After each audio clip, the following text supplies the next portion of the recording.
Morning mga kapigi! Welcome to Clarita Farm.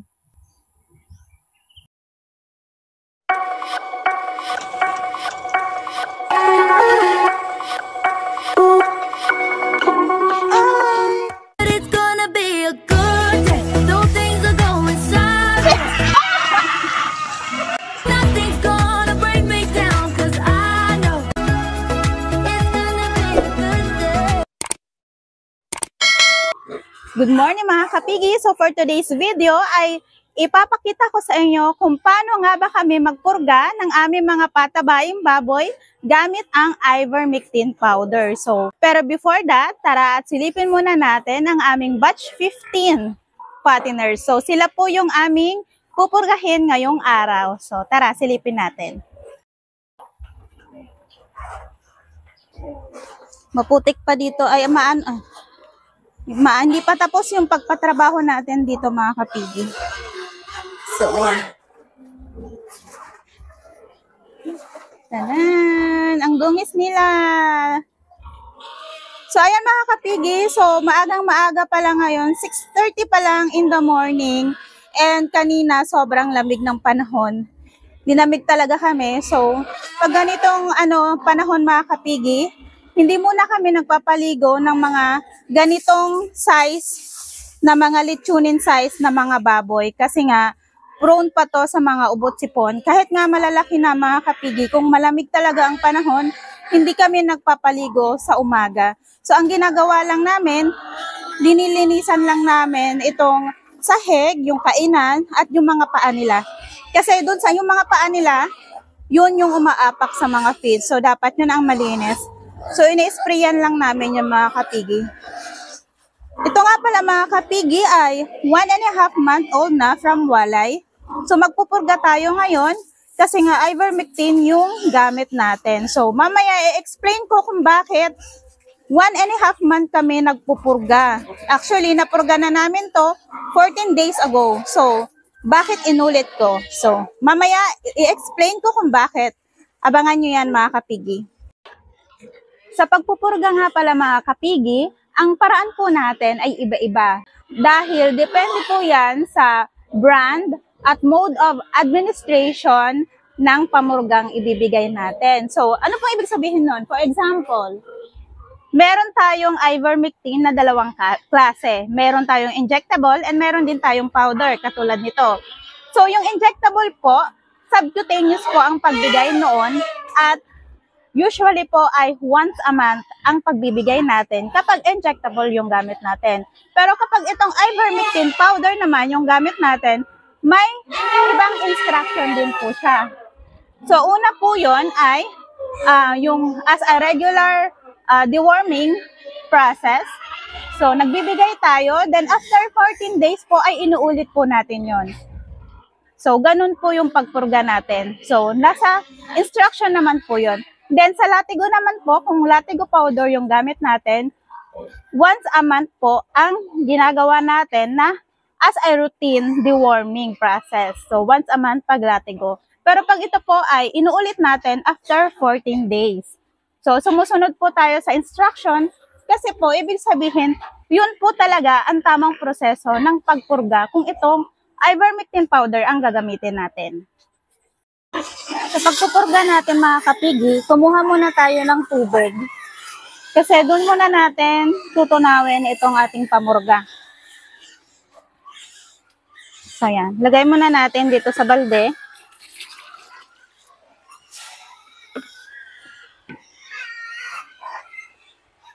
Then ito yung pamurgang gagamitin natin.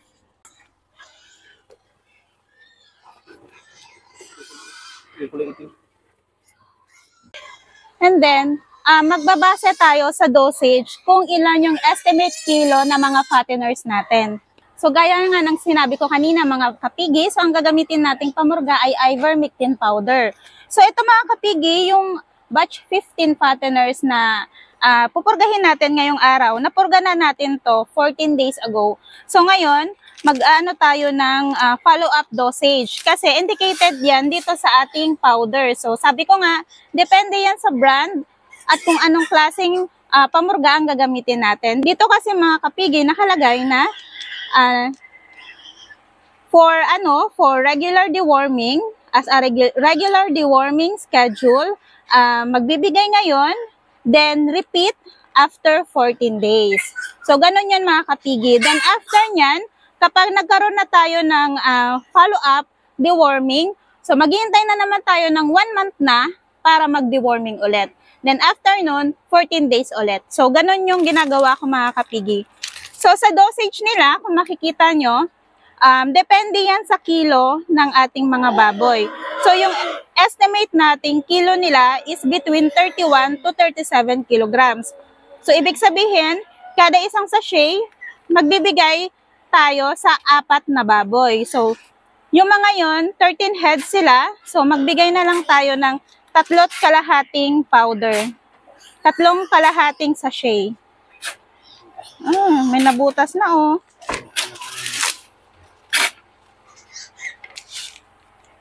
So, yan. Tunawin lang natin sa tubig.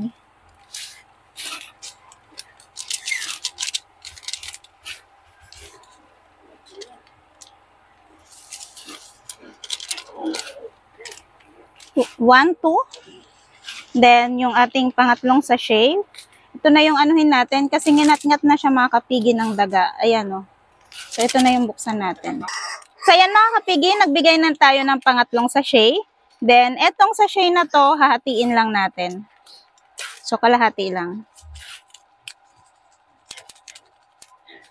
So, yan. Okay na yan mga kapigi. Then, after nyan, tunawin lang natin.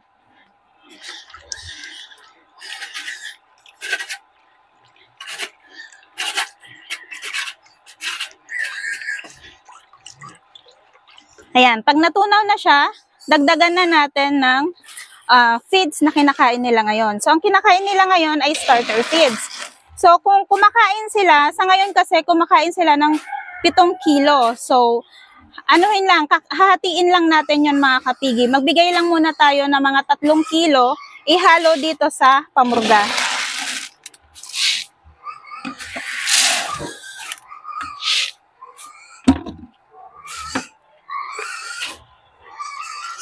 Yan, i-mix-mix lang natin to mga kapigi.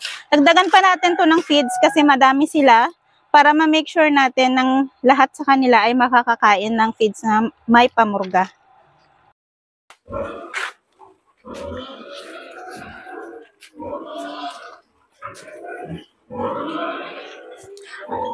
Ayan mga kapigi, day 13 na ng ating patrabaho. So, nandito na sila ngayon sa may kanal. Sa may likod. So, may extend tayo. Panibagong kanal yung gagawin nila para madugtungan doon. Kasi ito mga kapigi, mababa kasi to. So, para lumalo yung tubig papunta doon sa exit. So, magpanibagong kanal na lang tayo.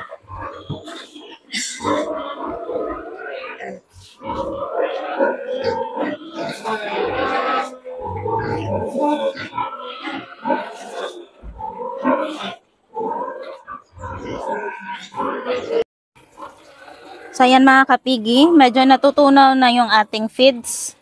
So, haluin lang natin to ng maigi para yung pamurga ma-mix din ng maayos. Madami-dami tong feeds na linagay natin kasi 13 heads po yun silang lahat. And lahat sila malalakas ng kumain. So, dapat lahat sila makakain. Ayan, mix natin ng maayos. Kinamay na lang natin mga kapigi. Wala na tayong arte-arte. Ganyan talaga. Pag may negosyo kayong babuyan, walang arte-arte. Ayan. Naayos na siya.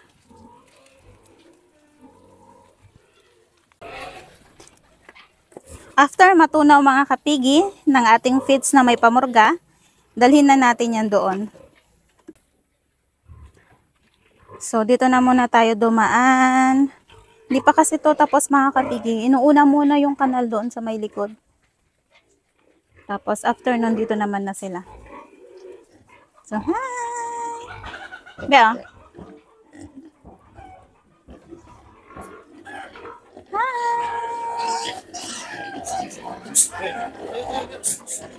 Ayun na, Bimbing!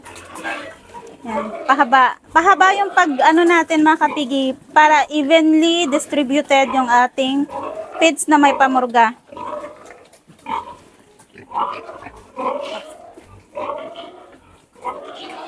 Yan. Yan sa may dulo.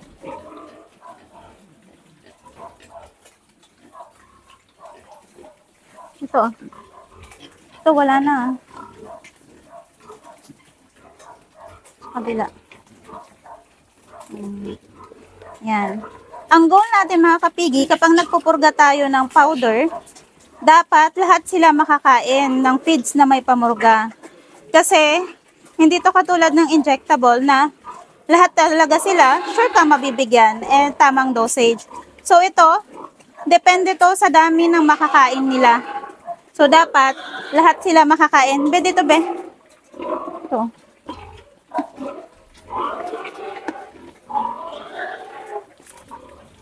Yan. Kaya dinami-damihan natin yung feeds kanina. Kasi ganyan sila, oh. Ganyan na sila katakaw, mga kapigi. Diba? Buyag-buyag, buyag-buyag.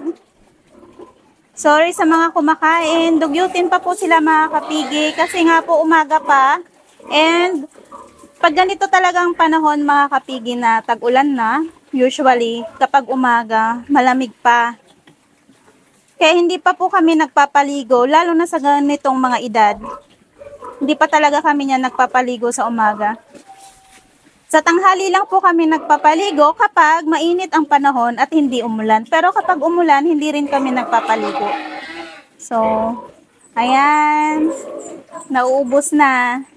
Ito yung kagandahan kapag ivermectin yung aming ginagamit na pamurga. Kasi talagang sinisimot nila. Hindi nila nalalasahan yung pait o kung yung ano pa man. Nauubos talaga nila yung pagkain, mga kapigi. So, ayan. Naghihingi pa nga sila, oh. Simot na simot. Ang bait. Very good man ang mga beng-beng ko. Very good. Opo. Ay, very good man yan. Kain na. Very good. Ah, very good. Opo. Ayan. Tingnan nyo, mga kapigi, yung mga puwet nila. Ayan. Bata pa, pero well-shaped na yung kanilang mga pigi. So, ito po yung mga lahi ni Daddy George. Ayan, si Daddy George, ang kanilang ama. Yan po ang lahi niya. Mapipigi talaga, mga kapigi. And, mostly, mahaba. Dito tayo sa likod para makita natin na maganda yung kanilang picture. Huwag ka maingay, George. Papapansin man si Daddy George, oh. Papapansin siya, mga kapigi, oh. Say hello daw. Ayun. Ganda, no? Ganda ng mga pigi nila. Kumain na kayo doon, Beng-Beng. Huwag dyan kay Daddy George. Yan.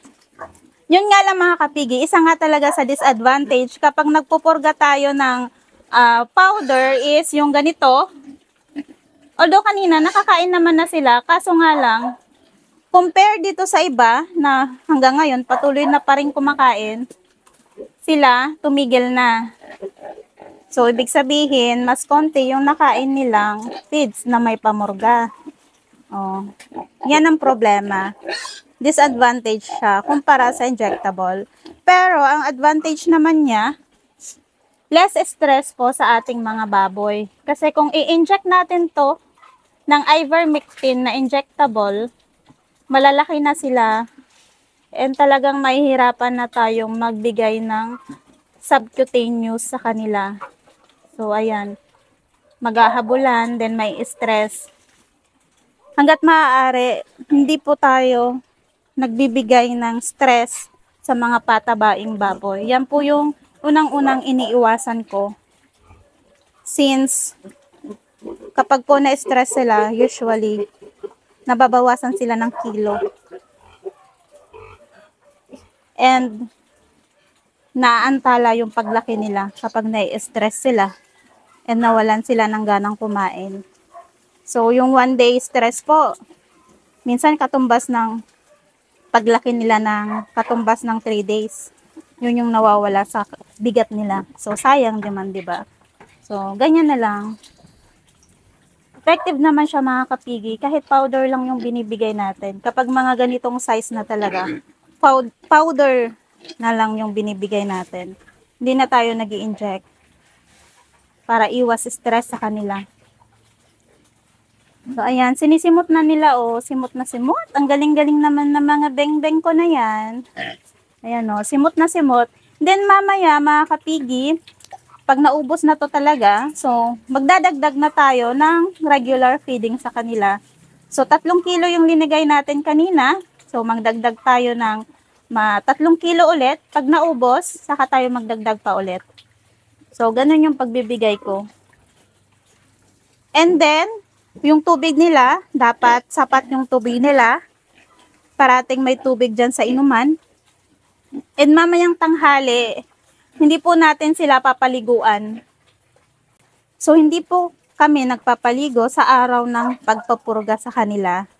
Kasi minsan, may effect din yung pagpupurga, lalo na kung minsan medyo yung pagtain nila, medyo lumalambot. Kaya minsan, nawawalan sila ng ganang kumain. So, para iwasan na mapaliguan sila, kapag medyo hindi maganda yung pakiramdam nila, hindi na lang tayo nagpapaligo. So, maghapon po to for monitoring. And kapag okay naman sila, bukas ng tanghali, pwede naman na tayo magpaligo. Ang iba po, hindi sila nagpapaligo ng 3 days. Usually, kapag mga injectable talaga, hindi sila nagpapaligo ng 3 days kapag nagpurga. So, ako naman po, based ito sa observation, sa current health situation ng mga baboy ko. Kapag maghapon, okay naman sila, kinabukasan ng tanghali, pwede na ako magpaligo kung mainit ang panahon. Pero kung malamig naman, hindi naman tayo nagpapaligo.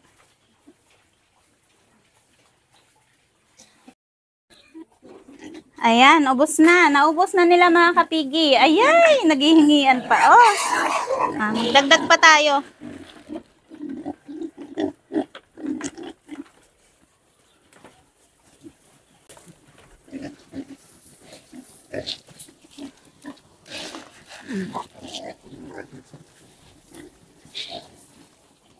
Sikip to sila dito mga kapigi kasi 13 heads to sila. And ang kasya lang dito sa kulungan na to kasi ang lapad niya is 3 by 4 meters yung haba. So ang kasya lang talaga dito is 10. Pero yung 10 is saktuhan lang talaga. Kaya nagpa-extend kami doon banda ng kulungan para mapasukan natin. Yung iba dito ililipat natin doon. So babawasan natin to ng 4 na peraso para lumuwag sila. Kasi talagang, pag lumaki-laki to, hindi na talaga to sila kasya. And meron tayo ditong isa na may luslos or umbilical hernia. So yun, ihiwalay din natin yung mga kapigi and ilalagay yun doon. May ipapagawa tayo doon na hospital pen na kasya lang yung isang baboy. So doon natin ilalagay yung may mga special cases na tulad nitong may umbilical hernia o may sakit, ganyan. So, yan. Doon natin sila ilalagay sa ating ipapagawang hospital pen. So, bago tayo magtapos mga kapigi, so shout out po muna tayo. Shout out po kay Genevieve Lianes. So, ang tanong niya po ay ilang buwan na daw yung 16 heads na benenta natin. So, nung time na po yon 4 months and 2 days na po sila. Then, shout out po kay Maurice. Sabi niya po ay, good day madam. Ano pong breed ang baboy nyo? So, yun pong breed po ni George ay Duroc Petrine po yun. So, yung mga anak niya po ay may lahi din na Duroc Petrine. Pero yung nanay po nila, yung mga inahin ko po, ang mga lahi po nila ay large white and landrace. So, hindi po kasi ako kumukuha ng inahin na may lahing pang fatteners. So, ang lahi po kasi ng mga pang-inahining baboy ay usually po large white and landrace. Yun po yung magagandang klase ng baboy na dapat ginagawa nating inahin. Then, shout out po kay Bethel Magdaluyo. Ang sabi niya po, ang tanong niya, magkano ang live weight, madam? Ang sagot ko po ay 190 per kilo. So, hanggang ngayon po, ang presyo po natin ay 190 per kilo dito sa aming lugar.